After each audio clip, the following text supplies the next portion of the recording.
BJP chief Amit Shah తెలంగాణలోని నల్లగొండ జిల్లాలో పర్యటిస్తున్నారు. 3 రోజుల పాటు కమలనాథుడు ఉమ్మడి నల్లగొండ జిల్లాలోని వివిధ కార్యక్రమాల్లో పాల్గొంటారు.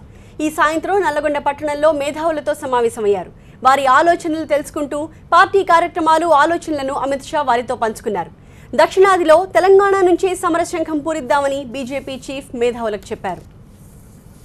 కేంద్రంలోనూ రాష్ట్రంలోనూ ఒకే పార్టీ ప్రభుత్వం ఉంటేనే నిధుల దుర్వినియోగం జరగదని అమిత్ షా అభిప్రాయపడ్డారు. అదే సమయంలో అభివృద్ధి కూడా వేగంగా జరుగుతుందని అన్నారు. బీజేపీ రాష్ట్ర అధ్యక్షుడిగా ఎవరు ఎన్నికవుతారంటూ సమావేశంలో పాల్గొన్న వారిని జాతీయ అధ్యక్షుడు ప్రశ్నించారు. అదే టీఆర్ఎస్ లో అయితే కేసీఆర్ తర్వాత ఆయన కుమారుడు కేటీఆర్ లేదా కుమార్తె కవిత అధ్యక్ష స్థానం భర్తీ చేస్తారని అమిత్ షా అభిప్రాయపడ్డారు. కాంగ్రెస్ లో సోనియా తర్వాత రాహుల్ గాంధీ అవుతారన్నారు. అదే బీజేపీలో అయితే పనిచేసే నాయకుడే అధ్యక్షుడవుతారని చెప్పారు అమిత్ షా. బీజేపీ ప్రభుత్వంలో గానీ పార్టీలో గానీ ఏవైనా తప్పులుంటే మేధావులు నిర్భయంగా చెప్పాలని అమిత్ షా వారికి సూచించారు. భారత్ను ప్రపంచంలో ఉన్నతంగా నిలపాలనే ఉద్దేశ్యంతో ప్రధాని మోదీ పనిచేస్తున్నారన్నారు. మేధావులు ఎప్పుడు మౌనంగా ఉండకూడదని అమిత్ షా అన్నారు. బీజేపీలో ఉన్నంత ప్రజాస్వామ్యం మరే పార్టీలోనూ ఉండదన్న అమిత్ మోదీ ప్రభుత్వం అమలు చేస్తున్న 106 పథకాలను మేధావులకు వివరించారు. మోదీ నాయకత్వంలోని ప్రభుత్వం ద్వారానే తెలంగాణ అభివృద్ధి సాధ్యమన్నారు బీజేపీ జాతీయ అధ్యక్షుడు అమిత్ షా. నల్లగొండ జిల్లా తేరెట్పల్లిలో బూత్ స్థాయి కార్యకర్తల సమావేశంలో పాల్గొన్నారు. भारतीय जनता पार्टी संघर्ष कर रही है।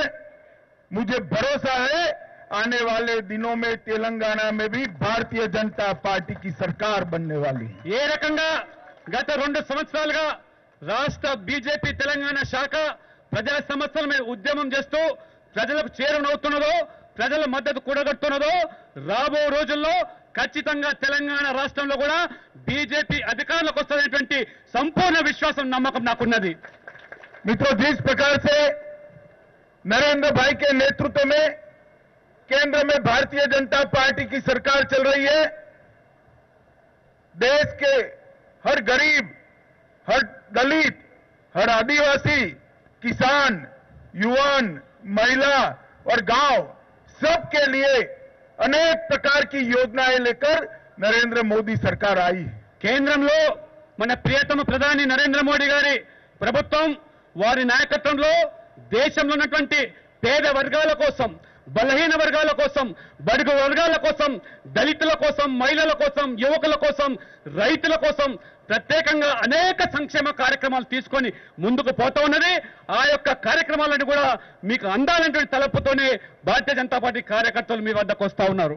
मित्रों, केंद्र सरकार की योजना तेलंगाना राज्य में ठीक से नीचे तक नहीं पहुंची है.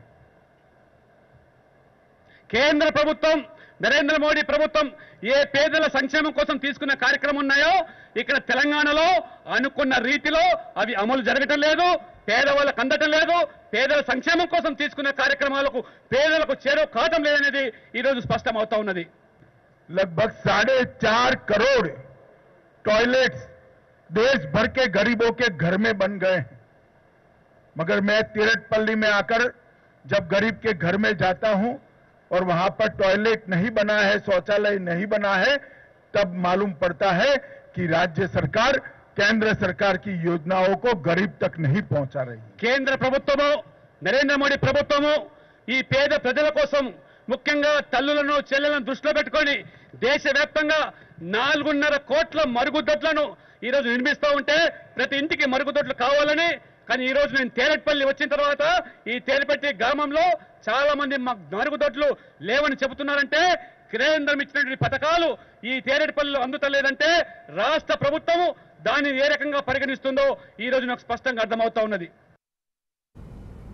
బీజేపీ చీఫ్ అమిత్ షా కేవలం రాజకీయ స్వార్థం కోసమే తెలంగాణలో పర్యటిస్తున్నారని విమర్శించారు టీపీసీసీ చీఫ్ ఉత్తమ్ కుమార్.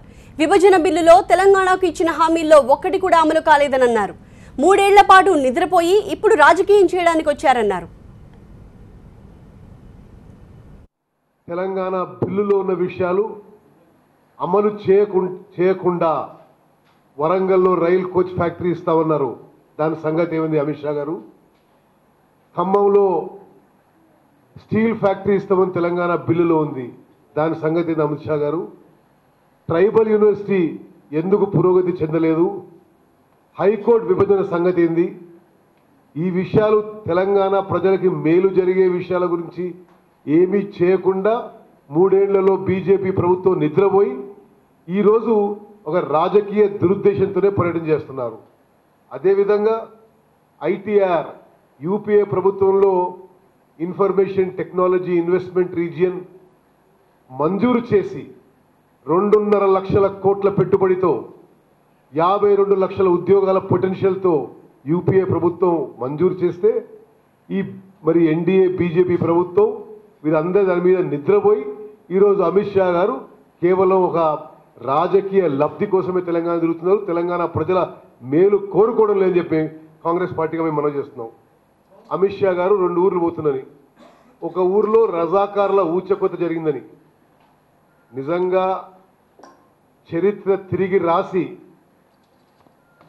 ఈరోజు హిందూ ముస్లింలు పూర్తిగా ప్రశాంతంగా ఉండే రాష్ట్రంలో మళ్ళీ పాత గాయాలు తెరవాలనుకుంటున్నారా? ఏమిటి దురుద్దేశం? అదేవిధంగా జన్ధన్ అకౌంట్స్ గురించి ఒక ఊరికి పోతున్నట. మోదీ గారు ఎన్నికల్లో చెప్పిన 15 లక్షల వాగ్దానం ఆ జన్ధన్ అకౌంట్లు వేసి ఆ ఊరికి పోతే బాగుండేది అమిత్ షా గారు. అసలు విషయం మర్చిపోయి మరి ఈ విషయం పోవడం ఇది చాలా దురదృష్టకరం. అదేవిధంగా తెలంగాణలో మిర్చి రైతులు, కందుల రైతులు, సోయా రైతులు, పసుపు రైతులు, వరి రైతులు అనుభవిస్తున్న బాధల గురించి కూడా సమాధానం చెప్పాలి.